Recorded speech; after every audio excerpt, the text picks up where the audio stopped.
Jangan seketika, oh ini maulid bid'ah. Masya Allah, antum tuh bid'ah dari kepala sampai kaki. Saya luar biasa kesal. Kadang ada orang bikin perbandingan begini. Maulid Nabi. Maulid. Zaman Nabi tidak ada, coret.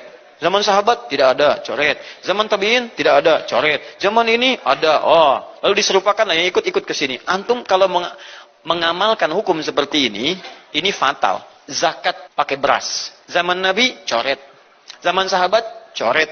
Ya, zaman tabi'in, coret. Zaman ulama, coret. Zaman antum ada bid'ah antum. Cara menyimpulkan hukum bukan seperti ini. Lihat turunannya, lihat dalilnya, lihat pemahamannya, lihat turunan-turunan fikihnya. Ya, bagaimana bisa zakat pakai beras ini jadi? Padahal contoh nggak ada. Dalil nggak spesifik. Ayo coba temukan. Nabi zakat pakai beras. Temukan. Kalau antum menemukan, Masya Allah, saya bermohon kepada Allah supaya Allah mempercepat hajinya antum dan masuk surga tanpa hisab. Kalau ternyata di zaman salafus soleh belum ada yang berpendapat, berarti mau tidak mau kita butuh pada pendapat ulama setelahnya. Karena ternyata di zaman dahulu belum terjadi. Contoh misalnya, di zaman sekarang beras ada. Di zaman Rasul ada beras nggak? Zaman sahabat ada beras nggak? Adanya zaman sekarang. Nah sekarang kalau kita mau merujuk pendapat ulama dulu tentang beras, mana ada gitu kan? Karena beras adanya zaman sekarang. Wah, berarti mau tidak mau melihat pendapat ulama. Oh, ini dikiaskan dengan gandum ada di zaman Rasul SAW. Paham gak tidak Pak? Maka kalau dikatakan misalnya Maulid Nabi ada zaman Nabi? Nggak ada.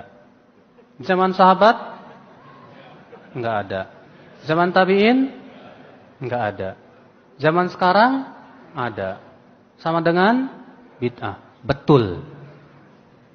Karena mereka mampu melakukannya. Kalau beras, karena mereka tidak mampu melakukannya dan tidak ada di zaman mereka.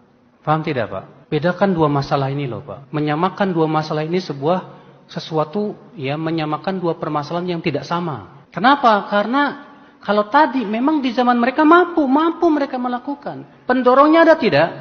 Ada. Sementara beras nggak ada di zaman mereka.